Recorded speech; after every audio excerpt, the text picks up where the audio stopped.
Anshu has been to Jamshedpur a number of times. I think this was his fourth or fifth visit in the last couple of years. For those who don't know him, he's an Ashoka fellow. Ashoka, as you know, is one of the largest network of social entrepreneurs. GOONJ started in 1998 as the region goes with 67 clothes which Anshu and his wife took out from their wardrobe. And today GOONJ collects, distributes 20,000 kg of clothes per month and reaches them across 20 states through a network of more than 100 NGOs.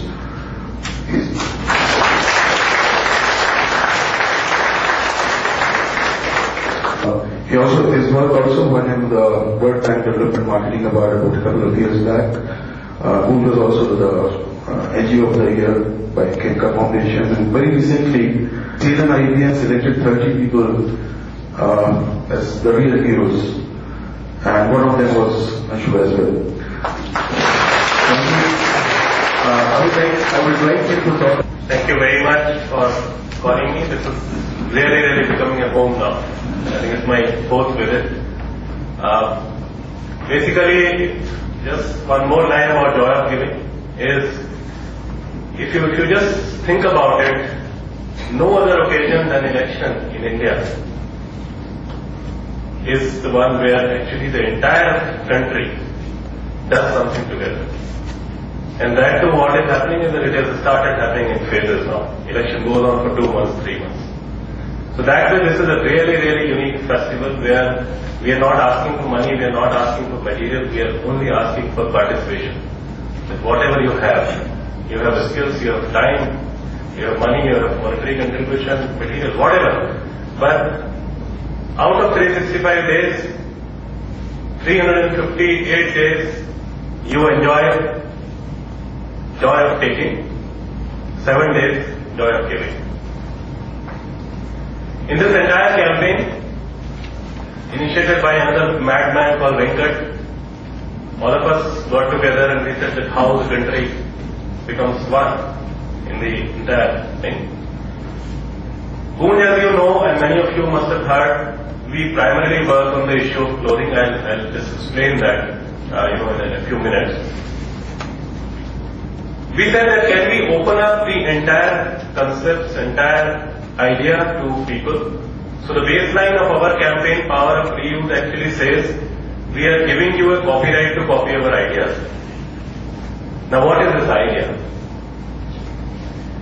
The idea is all about clothing. Because what we argued, we said that you talk about 3 basic needs of humankind, you say roti, kapda or makan. But then at a certain point you ignore the kapda need. Kapda, although it's a basic need, but for every single person in the society is basically primarily number 1 relief material. So the moment any disaster happens, 100% people on this earth start thinking, start giving clothing first. In a world where half the world does not meet a disaster, which is already in that state. We argued that maybe winters are a much bigger disaster than earthquake or floods. Have we ever documented across the country, across the globe, that how many people die or suffer because of lack of clothing? I will not narrate the entire stories, but the fact remains that there, in 91, 92, a girl who was about 5.5, 6 years old, daughter of a person who still picks up dead bodies, unclaimed, abandoned dead bodies from the roads of Old Delhi, who picks up 4 to 5 dead bodies in summers and 10 to 12 dead bodies in winters. He stays on a footpath called Habib, is the name of the person with his blind wife, outside a government hospital with a footfall of 4 to 5,000 people on the busiest crossing of Delhi. And his daughter in 91, 92 had said, जब मुझे ठंड लगती है तो मैं लाश के साथ चिपक कर सो जाती हूँ। लाश तंग नहीं करती, लाश करवट नहीं बदलती। When I feel cold, I hug the dead body and sleep. It does not trouble me, it does not turn around. In a city where every single person holds few cartons of material, literally waiting for a disaster to happen.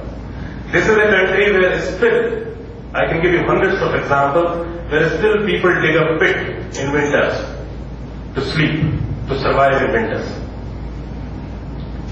And the most where the CNI also came in picture. We had raised an issue a few years back that in the country where a woman does not have enough to wear, have you ever thought that in a very natural call, 5 to 7 days of menses or periods, have you ever thought that what is that women using? And many of you must have heard this before, that in this country, women are not even using the dirtiest piece of cloth, but when they wash it, they do not have a place to dry. So with moisture and infection they wear it. There are families where 2 to 3 women actually share the same piece of cloth. Millions of women in this country are using sand, ash, chewed gunny bag, pieces of dye, rags, rugs, anything, old paper, old newspaper, and even polythenes in the name of sanitary napkin. Nothing but what they need is a small piece of cloth. This is a country where all the case studies are coming up because it's a very taboo subject. No one wants to talk about it. The best health projects in the world, especially women health, even they don't have a separate budget for sanitary napkin. Now the kind of cases which are coming from the deepest part of the country are literally shocking. Like a lady used a piece of blouse which I hope she died of tetanus. A centipede entered through the body, the lady died. We reached a village in Rajasthan in the age group of 18 to 40. A large number of women don't have uterus. Because the moment an infection happens because of lack of that particular piece of cloth, the local health system, the quacks, tell you that you have a chance of cervix cancer. So better to remove uterus. So can you imagine that one of the most visible or the first visible sign of poverty is so grossly ignored? And in urban communities, this is what we say, that whenever you say, and so many speakers have spoken about it, that this is not donation. The most appropriate word which goes with clothing is discard. You actually discard, you don't donate clothes. In Hindi we always say that man se gaya, but tan se gaya. This is the story of kapda. कि आपके मन से उतर जाता है, उसके बाद it becomes a burden, you want to get rid of it. You need to understand that anybody in this country who is wearing your second hand, 2 years old, worn off, torn cloth, is doing a service to you. We all are not doing a service to that person, not at all. Because after 20 saal baad, when we also come in the league of US and UK, even our 50% clothing will go in the exercise. If we don't have these people who wear our second hand, we do not distribute it. The last point which needs to come to you, we only provide it to people. This is the first attempt where the second-hand cloth, second-hand shoes, utensils, footwear, everything is utilized as a resource for many, many rural development activities, right from desilting of water bodies to repairing of roads. Recent additions are digging a well where you have proper water in Saridana village of Khandwa district of Madhya Pradesh, or making bridges as long as 240 feet by 6 feet at a small expenditure of 2,200 rupees. It's all by Shramdan, it's all by the power of Cloth for Work, which is the initiative. So this is one chance, this 1 week. It's not about collection of material, it's also about raising awareness about certain issues which are absolutely ignored, which are very important in the human life. It's also a chance to talk about certain needles in the society. We all have become very used to working on machines. So when you talk about holistic development of humankind, you also need to understand that clothing is one essential part. When you talk about women's health, you also need to understand that sanitary napkin is the most important needle. Thank you very much.